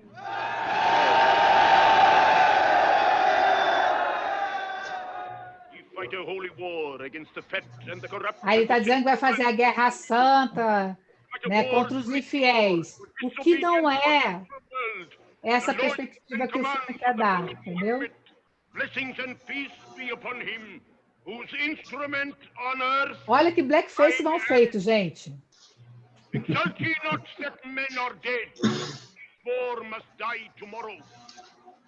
Oh, my beloved. Você vê que é um homem branco pintado de preto. Prophet Muhammad has instructed me. Let mountain and desert tremble. Let cities shudder. Escurecedor de lábios. In far places, mark this moment and turn in fear of all those miracles to come. And let none in all Islam, from this victorious hour, believe I am other than the expected one, the true Mahdi. Beloved, it is the hour of prayer. Então, gente, presta bem atenção nessas imagens, né? Essa ideia de que os muçulmanos só andam em hordas, andam em grupo e rezam o tempo todo de forma fanática. Já começa nesse filme. Num outro filme, gente, muito importante, pode dar stop. Eu vou pedir para a Sara passar também, que é um filme feito... esse filme é de 66, e o filme feito em 64 para contar a história da guerra da guerra dos ingleses contra os Zulus na África do Sul, que é mais ou menos no mesmo período da história do Mahdi no Sudão.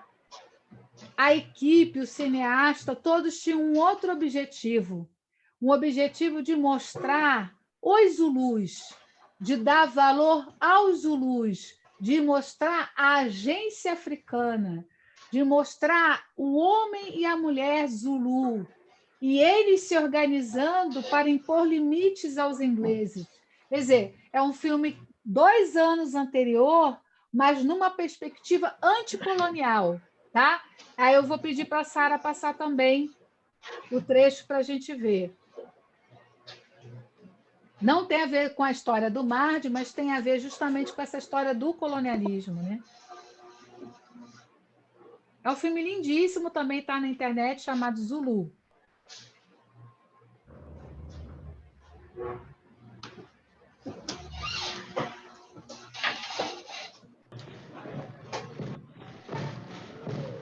Mostrando a resistência Zulu.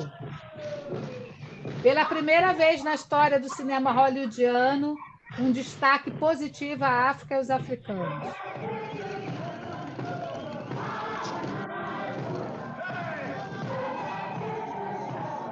Olha como mostra os rostos, valoriza as pessoas. E aí mostrando os ingleses. Então, primeiro, sempre partindo dessa perspectiva de mostrar a resistência africana, de mostrar também a violência dos ingleses, né? E são filmes, os 2 filmes, Cartoon e Zulu, vocês encontram no YouTube para assistir. Tá bom, pessoal? Pode dar stop, Sarinha. Obrigada. Muito obrigada. Então, pessoal, eu quis fazer com vocês essa reflexão e contar que essa obra ela foi traduzida durante os anos de 2019 e metade de 2020. E o meu colega da Índia, o professor Suresh Kumar, ele fez também um texto, né, atualizando o debate que eu apresento nesse livro, né, na tese Fé, Guerra e Escravidão, uma história da conquista colonial do Sudão, 1881 a 1898, quer dizer, eu pego bem desde o início do surgimento do Mahdi até a guerra em si, a formação do Estado.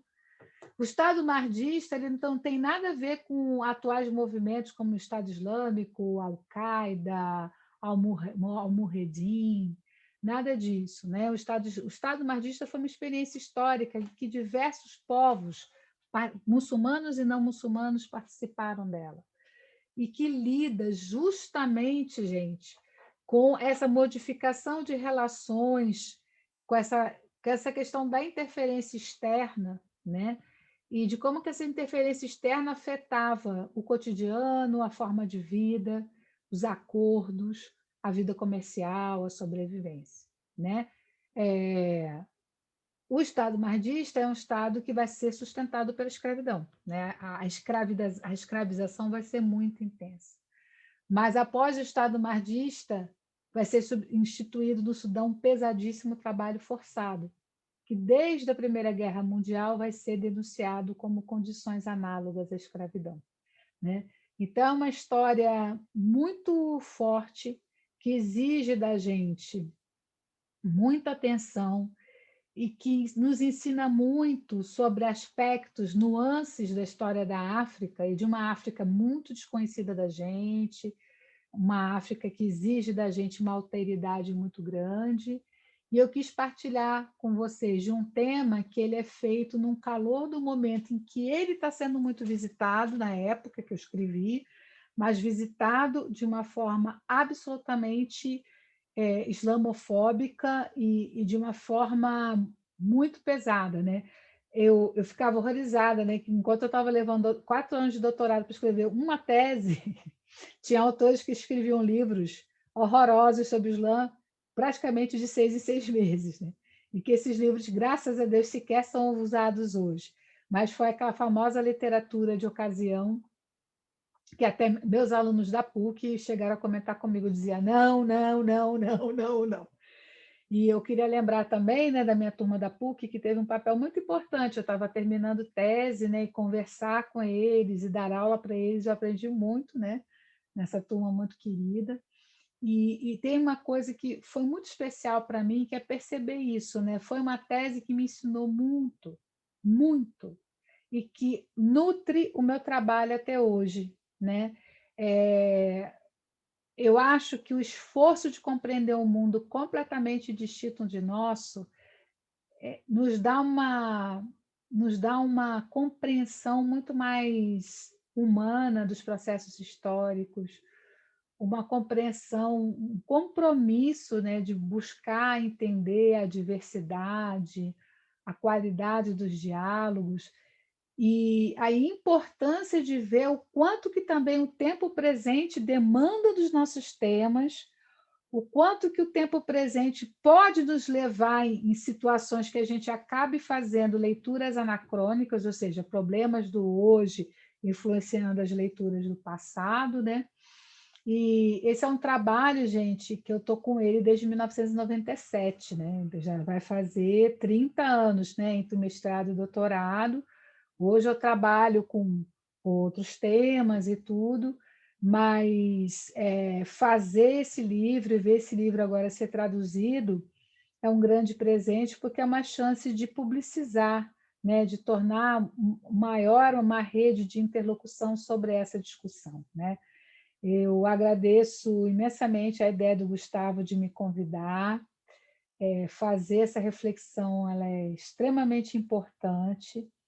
Nós vivemos um contexto em que muitas explicações fáceis e superficiais são construídas, explicações que mobilizam, assim, são explicações para justificar projetos políticos excludentes, projetos né, geopolíticos mundiais de manutenção de territórios de exclusão.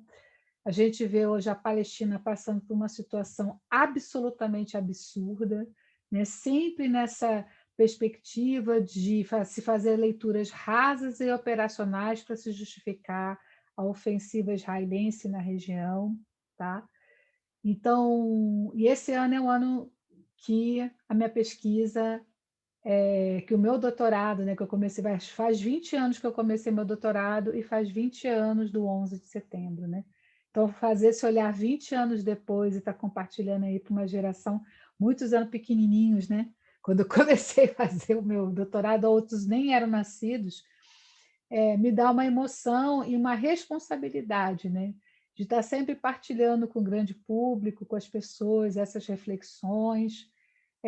Ainda eu sei que não é um tema que a gente domine, que a gente leia, mas vai ser sempre um convite, pessoal, para que a gente, né, que a gente entre nesse cenário internacional, como o professor Gustavo entrou com a tese dele, de doutorado, com trabalho de mestrado, num cenário internacional de debate. O Brasil tem condições de fazer um debate internacional para além do que já faz aqui, ser vozes dos brasileiros, historiadoras e historiadores brasileiros, podem ser vozes importantes para leituras mundiais, né? Para leituras mundiais que promovam uma equanimidade, um respeito maior à diversidade humana.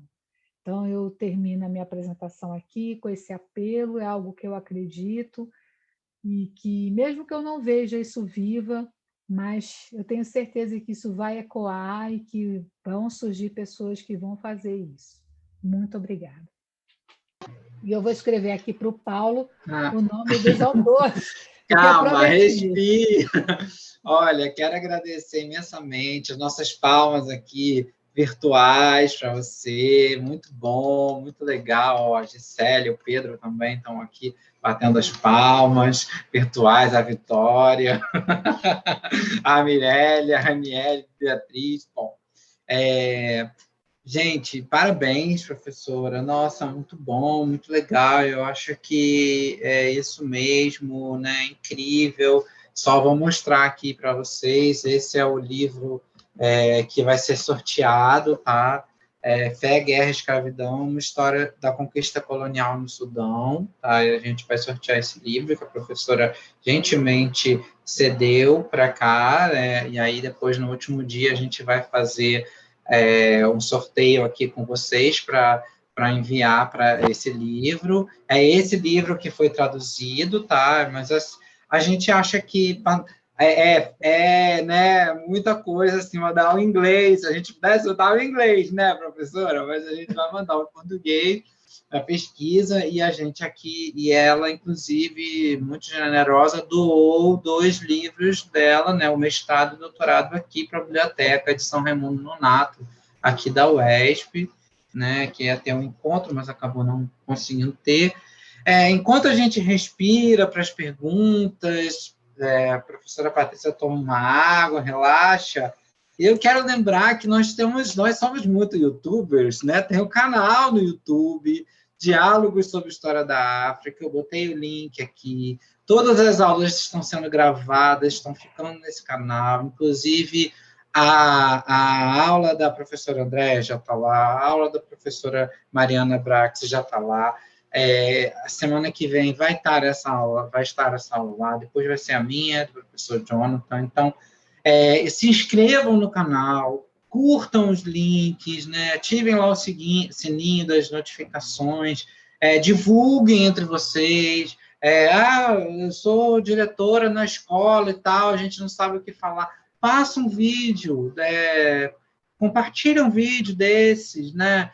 Faz um dia para comentar sobre tal personalidade, se vocês quiserem, faça um evento na sua escola, proponha um projeto, né? Então, claro que vocês estão aqui privilegiados, que vocês estão com a mulher, né? A veneranda está aqui, a dona, né, da coisa toda, né? Tá aqui. Então, vocês podem fazer as perguntas, podem falar, né? Podem fazer os comentários e tal. Agora, quem não conseguiu vai poder assistir depois lá no canal, e eu queria pedir para vocês fazerem essa divulgação, porque em tempos de pandemia, em especial nesse momento que a gente está vivendo, né, que a gente não pode ter aglomeração, essas reuniões remotas são maravilhosas, né?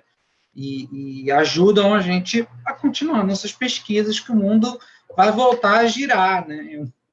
Não como antes, mas vai voltar. As pesquisas estão aí, as universidades estão aí, os projetos pedagógicos estão aí, né? O racismo está aí, que a gente precisa enfrentar mais do que nunca, né? Então, isso tudo está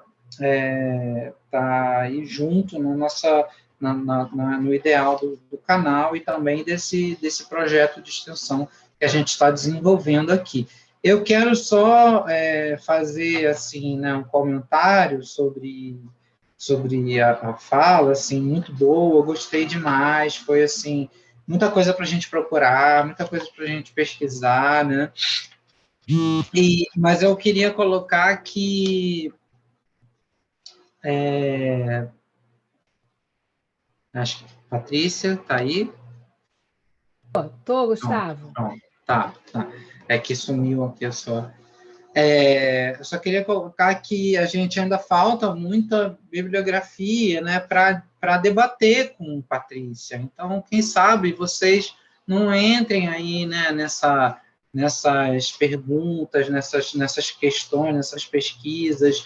Infelizmente, eu não tenho, mas eu quero chamar atenção para o livro do Kizerbo, né, o História Geral, o História da África Negra, o volume 2, trabalha os movimentos de resistência na África, né? E tem uma parte do MAD, e já está em português, então seria tão bom se a gente tivesse acesso, mas está esgotado, e eu não vejo, eu não vou pagar R$300 no estudante virtual, porque a UESP não me paga para isso, né? Mas, assim, tem coisas, né? Tem outras pesquisadoras, ela vai colocar aqui o nome das pessoas.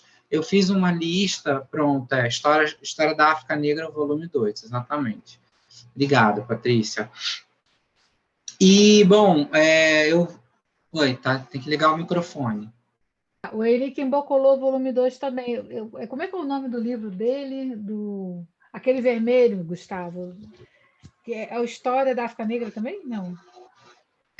História da África Negra, o volume 1 e o 2 também já está, o tomo 2, a Gerlane está O tomo 2, então É. Henrique Mbokolô, é o mesmo texto, mas é outro, o mesmo título, mas é outra obra, tá? Henrique Mbokolô, História da África Negra, volume 2, né?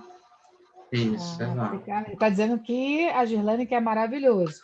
Gerlane, só confirma isso mesmo para mim, por favor. É História da África Negra, né, querida? Tomo 2. Deixa eu ver. África Negra. É só África Negra. África Negra, peraí. Então, corrigindo. História e civilizações. Corrigindo. África, vamos lá, corrigindo, né? Vamos escrever direitinho para ajudar o pessoal. Peraí. Corrigindo. África, Henrique Mbokolô de novo, né? Henrique Mbokolô. Como é que é? África Negra. História e civilizações. Histórias ou história? História e civilizações. Ih, agora eu perdi o chat, eu não consigo ver as civilizações. Essa vai. Civilizações. É o tomo 2, tá, pessoal? Isso tem em biblioteca universitária e para o futuro vai ter articulação, como é que a gente pode dizer, Gustavo? Entre bibliotecas, a gente pode pensar para o ano que vem, entre a biblioteca da Unifesp, da UESP, porque esse livro tem lá, para a gente também ajudar na articulação de livros, né? A gente fazer convênios e tudo, isso, para que as nossas bibliotecas possam se ajudar. Eu estou vendo já as questões, eu posso ir já lendo e respondendo, Gustavo? Como é que você prefere? Pode.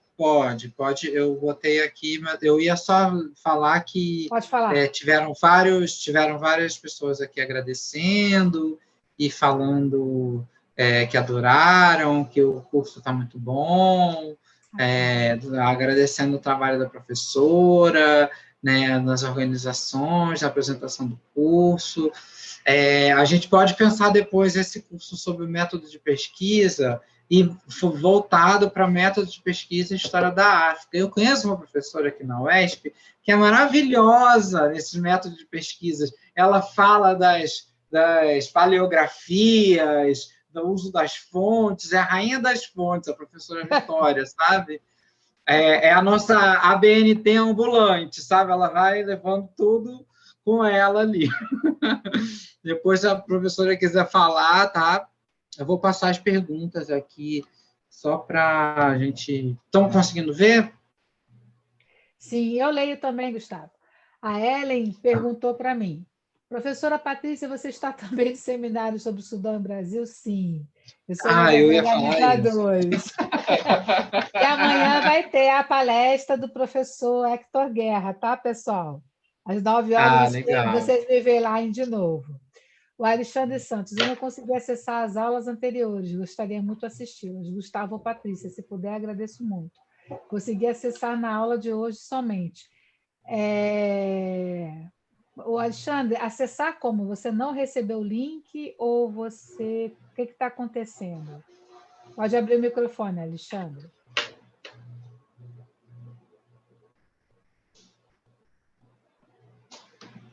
Prof, tá me escutando? Sim, pode falar, Sim. pode falar. Nas aulas anteriores, eu recebi o link, mas não tinha um código. Aí eu passei o e-mail para o Gustavo. Aí o Gustavo me respondeu, só que quando veio para mim, a aula já tinha acabado. Aí nisso eu perdi 2 aulas. Tem 2 Não tem problema. Não tem problema, Alexandre. Tá? Aí eu fiquei com receio, tanto que eu fiquei com receio hoje que eu entrei, eu acho que eu entrei cedo demais, né? Fiquei até depois quando eu falei, será que eu consegui? Mas deu tudo certo. Sem problemas. Isso aí, isso acontece e você vai ter o acesso às aulas pelo canal do YouTube. Eu botei o link aí, se algum monitor tiver disponível, botar de novo o canal do YouTube, eu agradeço. Obrigado. Vamos lá. O Pedro Henrique fala, boa tarde, os links dos outros encontros foram para o spam e acabei perdendo-os. Há algo que possa ser feito para que não atrapalhe na emissão de certificado? Sim, também, olha, gente, vamos fazer assim, deixa só as perguntas que a Patrícia pode responder, as outras eu vou responder depois, no final, tá bom, Patrícia? Tá bom. Agora o Paulo faz uma pergunta, faz uma pergunta interessantíssima. Ele pergunta aqui, Daniel Comboni ajuda na decolonialidade africana? Não. O Daniel Comboni ele está pensando nessa ideia de que a intervenção ocidental é fundamental. A África não pode ser deixada por si própria. Porém, a perspectiva dele é de que a civilização europeia, através do cristianismo, poderia ajudar a equalizar diferenças, porque essas diferenças são percebidas na mentalidade europeia. Só para a gente dar um exemplo, é como se eu chegasse na sua casa e dissesse assim, nossa, mas a sua casa não tem nada a ver com a minha. Nossa, sua cozinha não tem nada a ver com a minha. Ah, seu fogão não tem nada a ver com o meu. Então, assim, a minha casa é melhor que a sua. Você quer ajuda para que eu faça que a sua casa seja igual à minha? Entendeu? Isso é uma interferência, isso é um desrespeito. Porém, eu posso estar com a melhor das boas intenções. Assim, eu vou fazer isso porque eu quero que a sua cozinha seja muito boa, eu quero que o seu fogão seja muito bom. Mas, assim, eu já entro com a ideia de que eu preciso levar algo que você não tem. Então, isso, eu te digo o seguinte, eu posso fazer uma leitura decolonial da história missionária? Posso. Mas o Daniel Comboni não se aplica a essa situação, tá, Paulo? Não sei se você entendeu. Aí o professor Gustavo pergunta, professor, o que veio primeiro na sua pesquisa? O interesse pela religião ou pela colonização? A colonização. Se hoje ainda é difícil, né, Gustavo, a gente refletir sobre o colonialismo, na minha época era a coisa mais rara que havia. E eu entrei no doutorado e segui a carreira com o propósito de entender o que foram os processos coloniais, tá?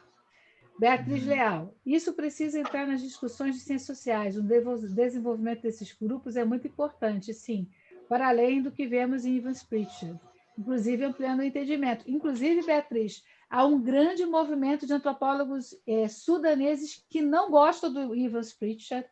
Eu usei alguns deles, inclusive, no meu livro, e que criticam duramente essa antropologia que destitui essas populações de liderança política, dizendo que eles só têm lideranças mágicas e que eles não têm um pensamento racional. E que, assim, ele solapa a influência da história mardista, né? Ele passa por cima disso, o Ivan Spritz, completamente dessa história. Concordo plenamente com a sua crítica, e o Departamento de Ciências Sociais da Federal do Paraná já me convidou algumas vezes para fazer palestras justamente por causa dessa crítica. Viu, Beatriz? Só para você saber. Gente, eu posso falar rapidinho? À vontade, Beatriz, à vontade. Licença, desculpa, aconteceu um monte à de vontade, não, e eu perdi o começo da aula, que eu estava super empolgada, eu cheguei com 30 minutos, mas eu vou ver a gravação. Eu queria só colocar, eu sou aluna da Unesp, de Araraquara, faço ciências sociais, e se for o caso, eu não faço, hoje já participei do PET, mas hoje não sou mais, mas dá um jeito de trazer todas essas discussões, porque é a primeira vez que eu escuto, por exemplo, que o livro do Evans não sofreu vários tipos de crítica. Eu não sabia, a gente trabalha com tem muita crítica. E tem uma moça chamada Suelen Pressinotto que fez um estudo muito crítico sobre o Evans Pritchard no Sudão, trabalhando com a publicação dele no Sudan Notes and the Records, tá? Deixa eu escrever o nome dela aqui, Suelen Pressinotto. Muito obrigada. Eu fui da banca dela, Suelen Pressinotto. Eu até fazer a sugestão, vou sugerir isso, não sei como ainda, mas sugerir para o pessoal, para quem sabe para as próximas semanas, convidar a senhora para fazer palestras, porque, olha, realmente é uma aula essencial. Eu agradeço, Beatriz, eu fico feliz. Gente, muito obrigada. Eu quero agradecer essa atenção tão bonita de vocês. Assim, a gente já sou professora há 33 anos, mas sempre quando a gente é chamado para falar da gente, do que a gente pesquisa, dá sempre um friozinho na barriga, gente, não tem essa não. Mas o frio vai passar? Nunca. Já digo logo, nunca. Patrícia. Mas é muito legal. E que não passe nunca esse frio na barriga. Porque é sempre você está se redescobrindo o que você faz. Você está apaixonado pela vida de novo. Quando virar comum e não ser mais desafiador, olha, gente, aí perdeu a graça, entendeu? Então, aqui, tem um gatinho fofo ali querendo pegar a janela, pegar a cortina. Eles sempre gostam de chamar a atenção. Patrícia, deixa eu te perguntar uma última coisa. É que veio uma pergunta aqui de última hora, dá para responder? Pronto. Professora, como foi para a senhora ter acesso aos documentos de diversas línguas? Trabalho um angolano que escrevia português, crioulo e francês. Que incrível! Que incrível, Raniele, que incrível. Olha, eu tive que estabelecer... deixa eu admitir aqui a Kátia. Eu tive que estabelecer, por exemplo, assim, eu tive que qualificar muito bem assim. Tem 2 pessoas esperando entrar. Tá, já coloquei aqui, fica tranquilo. Tá bom aqui. Foca na pergunta. É que o lado organizador já bate, né? Não, hoje você é a convidada. Hoje eu não precisava se preocupar com nada. Isso. Assim, é desafiador, mas é a grande riqueza, porque pessoas que manejam várias línguas, primeiro toque, viu, Raniela? Ele está dizendo para você as redes dele. Então, a pessoa que lida com várias línguas está contando para você as redes dele e está contando para você sobre os interlocutores. Então, foi nessa perspectiva que eu trabalhei. A língua não só como instrumento de compartilhamento e universalização do pensamento, né, como uma forma de chegar e de comunicar, mas a língua também como prova de redes e de conexões que essa pessoa tem. Então, você está com um objeto aí incrivelmente bacana, um tema muito legal. Veja por esse lado das redes e das conexões e, sobretudo, do campo de possibilidades e mobilidades desse indivíduo. O aporte cultural dele também como uma prova da mobilidade, porque para ele ter acesso a essas línguas, ele fez trânsitos, ele fez percursos. E eu sugiro também, né, porque está na minha frente, mas você dá uma lidinha no trabalho do mestrado do Gustavo sobre o Senghor, porque o Senghor é essa pessoa que tem essa circularidade pela sua erudição. Então, a erudição dele é erudição de fato, mas é também as redes e as conexões que esse personagem faz. Então, a forma metodológica que o Gustavo trabalha com o Senghor pode ser muito interessante para te ajudar a trabalhar com o personagem que você está estudando, tá, Raniele? Pronto. Obrigado, Patrícia. Padre é outro universo. É melhor você pegar um intelectual como exemplo, entendeu, Raniele? Essa que é a questão.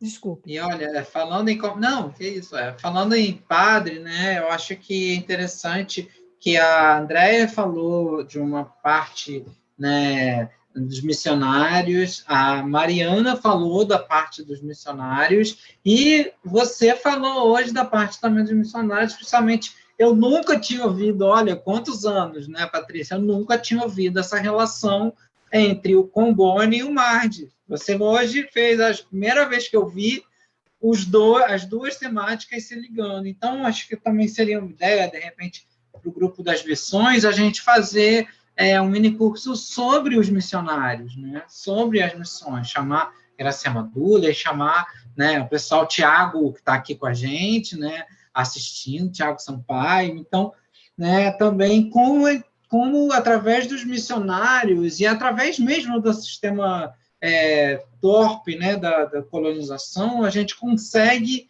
entender esses discursos e estudar e trazer à tona esses discursos, né? A gente não precisa ir ao século XIX, agora a gente vê no século XXI uma demonização do Oriente horrível, entendeu? Uma associação entre muçulmano e terrorista, quase a mesma coisa, infelizmente, né? E assim, a gente vê isso no senso comum, é uma coisa, agora a gente vê isso sendo usado na academia, que é complicado, né? Sendo levado para as escolas que é complicado, né? Então, por isso eu acho que o seu trabalho, Patrícia, não é porque, né, foi a sua apresentação, mas o seu trabalho é de suma importância, de extrema importância, que a gente conheça, que a gente estude, que a gente leia as coisas, principalmente pelo conceito de resistência, que eu acho que também está aí dentro, né, do MAD e da revolta Madinha, que dá para a gente entender um pouco como foi a sua dificuldade aí nadar contra a corrente, né, e nadar contra essa correnteza aí do preconceito, dos estereótipos, da islamofobia, exatamente, né, que está na nossa historiografia ainda hoje muito forte, né. Eu queria pedir para a professora Vitória dar uma palavrinha, porque eu acho que ela deve estar se coçando um pouco para falar, e também a nossa maneira de saudar a Patrícia aqui na UESP, São Raimundo Nonato, né? Bem ou mal está aqui na UESP.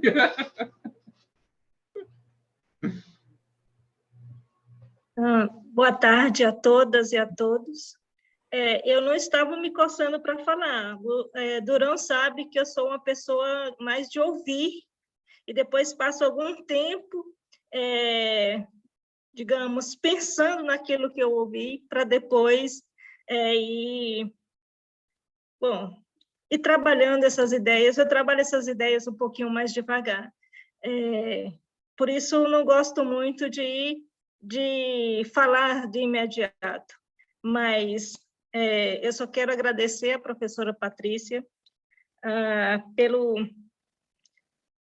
pela apresentação. Na verdade, foi uma aula de metodologia, uma aula fantástica, sobre um assunto que eu também não sabia. Quando eu estudo um pouco a história da África, eu tenho uma tendência a ir para os países de língua portuguesa, ou seja, de colonização portuguesa, porque, de qualquer forma, se eu precisar de alguma fonte, eu saberei ler essas fontes em português. Apesar de que já tive alunos, na época que era professora substituta na Universidade Federal da Paraíba, que nós tínhamos alunos de áreas que não eram somente de colonização portuguesa, mas o que predominava mesmo era dessas áreas, ou seja, de Angola, de Cabo Verde, de Moçambique. Então, e por isso, Guiné-Bissau também, então, por isso a gente tinha essa preocupação de conhecer um pouquinho melhor essas regiões. Mas eu estou realmente fascinada pelo assunto, pelo que você se propôs a trabalhar no mestrado. Não é algo fácil, principalmente, como você colocou, a época em que você estava fazendo seu mestrado e seu doutorado. Eu lembro que, do 11 de setembro, que eu ia para a universidade, e eu desisti porque eu não tive forças de sair de casa, porque eu vi pela televisão. Então, você me fez lembrar de muitas coisas, principalmente daquilo que eu preciso ainda estudar, aprender bem mais. Acho que eu estou assim, maravilhada. Eu tinha lido um pouco o seu trabalho, mas foi algo mais voltado para o Brasil, ou seja, sobre a escravidão no Brasil. É o texto que a gente usa, não é? Ou seja, o livro que a gente usa, né, Durão, em História e Cultura Afro-Brasileira.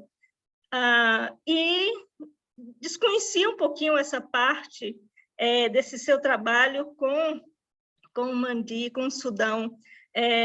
Eu lembro que eu tentei, numa conversa com alguns alunos, a gente tentar introduzir a questão da história do Sudão, mas a gente sempre esbarrava um pouquinho nessa nossa dificuldade porque nossa fonte era somente a história da África, ou seja, a história geral da África, e a gente queria um pouquinho mais além, mas eu acho que os livros que você produziu, aquilo que você nos falou hoje, nos abriu assim, possibilidades imensas para se trabalhar com nossos alunos. Eu só tenho a agradecer por esta aula maravilhosa. E esperando o curso de metodologia, porque eu vou ser aluna, viu, Durão? Eu não vou ser professora, eu vou ser aluna novamente, que eu acho que é a parte mais... não é somente fácil, mas não é ser fácil, mas é a parte mais, no momento, maravilhosa. Mas não é que esse professor não seja maravilhoso, eu sou professora por opção, não é por necessidade. Eu transitei em várias áreas, como poderia ter optado por outras áreas, mas optei por ser professora, historiadora. Então, e eu digo para os meus alunos, não é fácil, é uma profissão de fé e de amor, porque se vocês estão pensando que vão enriquecer sendo historiadores, sinto muito, mas os historiadores milionários que nós temos, ricos, já são de berço, ou seja, nasceram dentro de uma elite, ou seja, são herdeiros. Então, bom, de qualquer forma, muito obrigada, Patrícia, estou muito feliz, muito feliz. Eu acho que e esse curso está me abrindo muitas ideias, muitas possibilidades. E depois eu converso com o Durão e puxo a orelha dele. Obrigado, Vitória, muito obrigado pelas suas palavras, assim, a gente agradece, e eu acho que como eu sempre falo, né, o seu lugar de fala pode brindar a gente, né, pode brindar a Patrícia muito mais do que o meu lugar de fala. No meu lugar é aquele lugar de discípulo, né? O discípulo que hoje tá junto, né? Então, agradeço a sua participação. Na semana que vem a gente vai ainda conversar, que a gente ainda vai ter que decidir. Na semana que vem o Zoom é uma caixinha de surpresas. Mas, olha, gente, eu quero agradecer demais a presença de vocês, tá? A presença de todos, a presença da professora Vitória, os alunos vou generalizar só para não falar milhões de nomes, os alunos da Unifesp, os alunos da UESP que estão aqui, os alunos a gente tem gente da USO, de Uberlândia, né? UFO, né? A Federal de Uberlândia, a gente tem gente de vários lugares. Da Federal da Paraíba, que eu vi por aqui. Pronto. Unesp, da Unifesp, da Unesp. Então, assim, é muito bacana a gente estar aqui, todo mundo junto. As questões mais acadêmicas e burocráticas UEA, a gente vai resolver. Olha, tem FUG, Federal do Rio Grande do Norte, do Rio Grande do Norte, Amazonas. Da UFAM também, da Federal do Amazonas. Pois é. Então, assim, é muito legal esse encontro aqui, todo mundo junto. E, Patrícia, salam aleikum. Aleikum salam. Também saudando a Federal da Paraíba, Campus João Pessoa, Estadual do Maranhão, aqui também nos cumprimentando. Um pouco do Brasil aqui, né, gente? O CEDER, Unirio. Isso, muito bom. E, olha, na semana que vem nós vamos ter a minha fala sobre o Fanon, eu vou falar um pouquinho também do CESER. Tá? Os textos estão, a Patrícia ainda vai mandar o texto dela, mas os textos das outras aulas estão no Drive, que eu vou já está disponível para vocês, a gente vai reenviar pelos e-mails. Hoje nós tivemos 84 pessoas, então foi muita gente, foi muito legal, né? Aqui todo mundo. E, olha, agradeço, só gratidão, Patrícia, foi maravilhoso. Eu não vou falar mais muita coisa, que depois dessa fala da professora Vitória, a gente só fala o nosso bordão aqui, que é a Vitória tem razão. Tudo que a Vitória falou, e ok, é isso aí. E foi uma aula maravilhosa para todos nós, tá? Agradeço a vocês e até semana que vem, que a gente vai continuar, já estamos acabando. Quem perdeu algum encontro, não conseguiu, tenta não faltar mais, tenta estar aqui presente, toda hora a gente vai abrir a sala 4h20, 20 para 5, para dar tempo de todo mundo entrar, e tá bom, vai dar tudo certo. Pessoal,